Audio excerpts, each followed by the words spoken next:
अर्चना श्रीवास्तव आपका अपनी virtual class में स्वागत करती हूँ। बच्चों, क्लास 12th के भी सिलेबस के हिसाब से मैं चल रही हूँ। जितना 30% सिलेबस घटाया गया है उसको छोड़ के बाकी के चैप्टर्स को मैं कवर कर रही हूँ। धीरे धीरे वीडियोस आ रहे हैं, मैं समझ रही हूँ आपको प्रॉब्लम हो रही है, पर बेटा थोड़ी आप देखिए, है ना, जो मैं वीडियोस दे रही हूँ उन्हें देखें, पढ़ें, समझें और कोई परेशानी हो तो मुझे बताएं। बच्चों देखो, जो पिछले वीडियो में हम लोगों ने पढ़ा कि बाल्यावस्था का व्यक्तित्व पर प्रभाव। आज हम पढ़ेंगे बाल विवाह के गुण तथा दोष। सबसे पहले तो बच्चों ये जानते हैं कि बाल विवाह कहते किसे हैं, किस प्रकार के विवाह को हम बाल विवाह की श्रेणी में रखते हैं। तो बाल विवाह का क्या अर्थ है?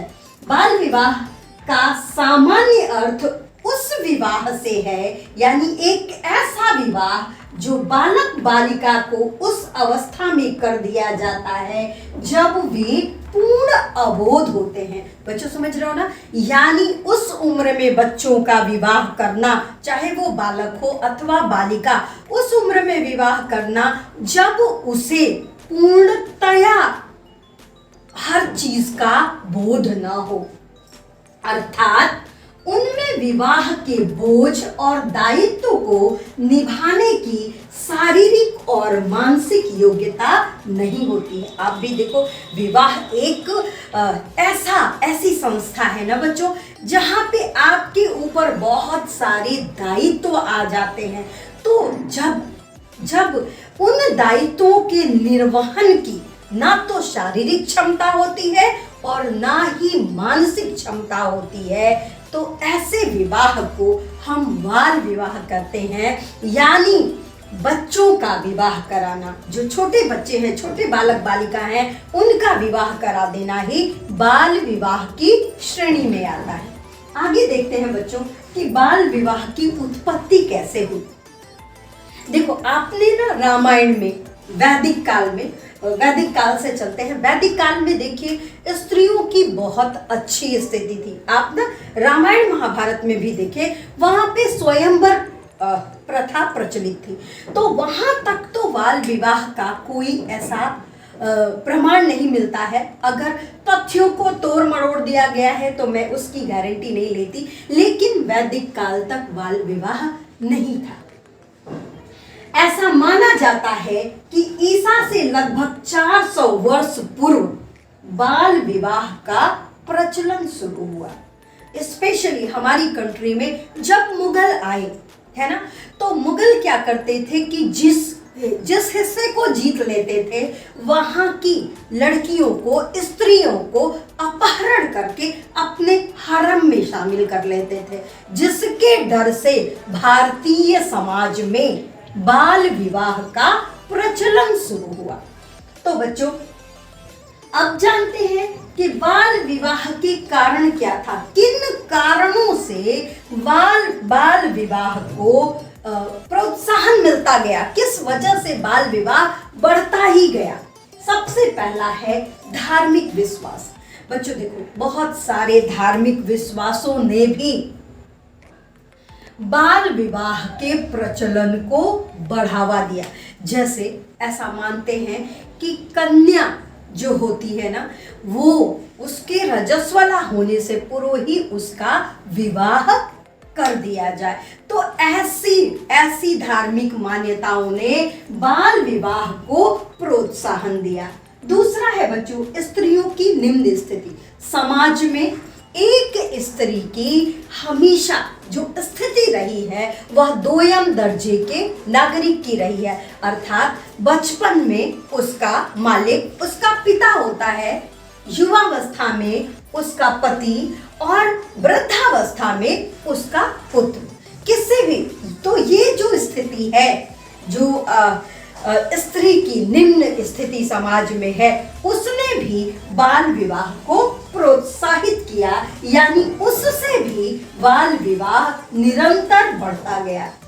तीसरा है कृषि व्यवस्था। बच्चों, आप जानते हो कि जो भारत है वो पहले से और अब भी एक कृषि प्रधान देश रहा है और कृषि कार्यों हेतु ज्यादा से ज्यादा व्यक्तियों की जरूरत होती है। कृषि कार्य एक ऐसा कार्य है जिसमें बहुत सारे लोगों की आवश्यकता होती है और इसी आवश्यकता ने बाल विवाह को प्रोत्साहित किया। इस आवश्यकता की वजह से लोगों में ज्यादा संतानोत्पत्ति की इच्छा हुई, जिसकी वजह से बाल विवाह निरंतर बढ़ता गया। अगला है संयुक्त परिवार। बच्चों देखो, संयुक्त परिवार ही वो खाद और मिट्टी था जिसमें बाल विवाह की जड़ें बढ़ती ही गई। वो ऐसी खाद मिट्टी प्रोवाइड करने लगा संयुक्त परिवार जिससे बाल विवाह बढ़ता ही गया। आपने एक कहावत सुनी है ना आपके समाज में, दूधो नहाओ पूतो फलो। ये मानसिकता जो संयुक्त परिवार के बड़े लोग, संयुक्त परिवार में हम पहले भी आपको पढ़ा चुके हैं, संयुक्त परिवार में एक मुखिया होता है, उस मुखिया के अंडर में परिवार के सारे सदस्य काम करते हैं। तो वह मुखिया, उस मुखिया की हमेशा यही इच्छा होती थी कि उसके नाती पोते परपोते ये सब रहे और इस मानसिकता ने बाल विवाह को और ज्यादा प्रोत्साहित किया। आगे बच्चों, अशिक्षा एवं रूढ़िवादिता। हमारे देश में अभी भी साक्षरता दर कम है। इसके अलावा जो ये पहले भी अशिक्षा का दौर था जिसकी वजह से लोगों के सोच का दायरा उस ढंग से नहीं बढ़ा जिस ढंग से उन्हें होना चाहिए था। एक संकुचित दायरे में लोगों का रहना हुआ और जो रूढ़ियां थी, जो परंपरागत गलत विश्वास थे, उन गलत विश्वासों ने भी बाल विवाह को प्रोत्साहित किया। अगला है बच्चों, मुस्लिम आक्रमण। अपने देश में मुगलों का आक्रमण होता रहा और मुगल आक्रमणकारी बाहरी थे, उनके सैनिक थे और वो अपने घर परिवार को छोड़ के यहाँ पे भारत में आए थे। तो उन्होंने क्या किया कि जिस भी हिस्से को वो जीतते गए उस हिस्से की महिलाओं को, बालिकाओं को अपहरण करके अपने हरम में शामिल करते गए, जिसके डर की वजह से, अपनी प्रतिष्ठा बचाने की वजह से भारतीय समाज में बाल विवाह का प्रचलन शुरू हुआ। तो बच्चों ये कुछ कारण हैं जिनकी वजह से बाल विवाह प्रचलन में आया अथवा बाल विवाह को प्रोत्साहन मिला। बाल विवाह ऐसा नहीं है बेटा, हर चीजों के दो पहलू, एक सिक्के के दो पहलू होते हैं। ऐसा नहीं कि हर चीज पूरी तरीके से खराब होती है और ऐसा भी नहीं होता कि हर चीज पूरी तरीके से अच्छी होती है। तो बाल विवाह के कुछ लाभ भी थे जिसे तत्कालीन समाज ने देखा था और इस वजह से उसे अडॉप्ट किया था।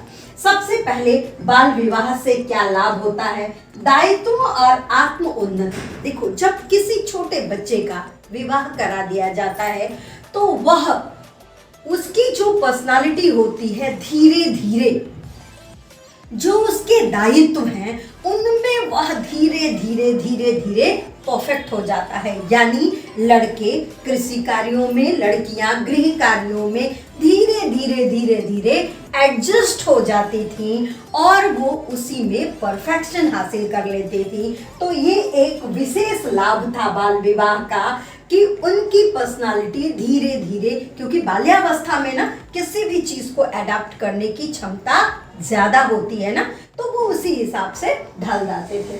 दूसरा क्या है? बच्चों के दायित्वों से मुक्ति। बच्चों देखो क्या होता था, जब छोटे बच्चे की 13 साल 12 साल 10 साल के बच्चे का विवाह करा दिया गया तो एक उम्र के बाद जब उसकी मेच्योरिटी या बेबी बर्थ का टाइम आता था, उस समय उसको बेबी बर्थ हो जाता था। तो वो जो बच्चा था, कोई आप ना देखोगे कि आपके दादाजी के माता पिता थे उनसे 12 साल 18 साल बड़े थे। माता पिता की उम्र में ये अंतर होता था। नतीजा क्या होता था? जब तक पिताजी 30 साल 35 साल के हुए तब तक बेटा भी 17 साल 18 साल का हो जाता था। तो वो क्या होता था कि जल्दी ही उन्हें अपने बच्चों के दायित्वों से मुक्ति मिल जाती थी। वो उनके बच्चे जल्दी पढ़ लिख के बड़े हो जाते थे, उनके ऊपर बच्चे अपने पैरों पे खड़े हो जाते थे, तो उनके दायित्वों के प्रति उनकी जिम्मेदारियां थोड़ी कम हो जाती थी। ठीक है बच्चों, अगला है बालकों को नैसर्गिक अधिकार प्रदान करना। बेटा जैसे ना आपको भूख लगता है, प्यास लगता है, वैसे ही आपकी इंद्रियों का भी कुछ ना कुछ मांग होता है ना। तो वैसे ही कामेक्षा है ना, जो सेक्सुअल नीड्स होती हैं, वो बच्चे का नैसर्गिक भूख होता है ना। तो जब बाल्यावस्था में बच्चे का विवाह कर दिया जाता था तो चाहे लड़की हो चाहे लड़का हो, उसकी उस नैसर्गिक इच्छा की पूर्ति ससमय हो जाती थी, जिससे बच्चे के अंदर करप्शन कम होता था, व्यभिचार की मात्रा कम होती थी। अगला है वैवाहिक अनुकूलन। हमने कहा ना बेटा कि जो छोटे बच्चे होते हैं उनमें एडजस्टमेंट की क्षमता अच्छी होती है। तो जब एक बालक और एक छोटी बालिका का विवाह करा दिया जाता था तो वह प्राकृतिक रूप से एक दूसरे के प्रति जो उनका अनुकूलन था वह बहुत ही अच्छा होता था, क्योंकि वो उनके अंदर एडेप्टेबिलिटी उस समय ज़्यादा होती है ना। तो वो जो वैवाहिक अनुकूलन होता था वो बच्चों के अंदर ज़्यादा होता था। यानी बाल विवाह का आज देखो ना कितने डिवोर्स हो रहे हैं। अब बताओ आपकी दादी के समय में कितने डिवोर्स होते थे क्या? बहुत कम केसेस ऐसे होते थे जिसमें वो अलग अलग रहते थे। लेकिन आज देखो, आज मैच्योर कंडीशन में विवाह हो रहा है, अनुकूलन नहीं हो रहा है, एडजस्टमेंट नहीं हो रहा है। नतीजा क्या है? विवाह विच्छेद हो रहा है। तो बाल विवाह का एक फायदा ये था कि वैवाहिक अनुकूलन हो जाता था। अगला है बच्चों अनैतिकता से बचाव। मैंने कहा ना कि वो उस उम्र में उनकी सेक्सुअल नीड कंप्लीट हो जाती थी, जिसकी वजह से समाज में व्यभिचार कम फैलता था, है ना, करप्शन कम होता था। नंबर 6 क्या है? अभिभावकों द्वारा वर वधू का चुनाव। अधिकांश बच्चे छोटे होते थे, वो अपना जीवन साथी स्वयं नहीं चुनते थे, बल्कि अभिभावक उनका घर परिवार देखकर उनका विवाह तय करते थे। तो ये क्या था? ये बाल विवाह का एक और लाभ था। ठीक है, अब आते हैं बच्चों बाल विवाह से क्या हानियां हैं। मुझे लगता है कि इस वीडियो के लिए ठीक है, क्योंकि बहुत ज़्यादा इसमें टाइम हो जाएगा बेटा। तो अगले वीडियो में मैं बाल विवाह से हानियां और बाल विवाह की रोकथाम के लिए क्या नियम लागू करे गए इसके बारे में आपको बताऊंगी। वीडियो देखते रहिए, लाइक कीजिए, सब्सक्राइब कीजिए और अपनी फ्रेंड्स को, अपनी क्लासमेट को शेयर कीजिए। थैंक यू बच्चों। देखो एक बात और कहना मैं भूल गई। बहुत सारे बच्चों की शिकायत आ रही है कि इस बोर्ड का जो है वीडियो क्वालिटी कम होने की वजह से ये बोर्ड उनको साफ नहीं दिख रहा है। तो आपकी समस्या को समाधान करने के लिए डिस्क्रिप्शन में मैंने इसकी PDF लिंक दी हुई है। तो बच्चों जिन्हें इस बोर्ड की PDF लिंक चाहिए वो डिस्क्रिप्शन में जाके डाउनलोड कर सकते हैं। थैंक यू बच्चों।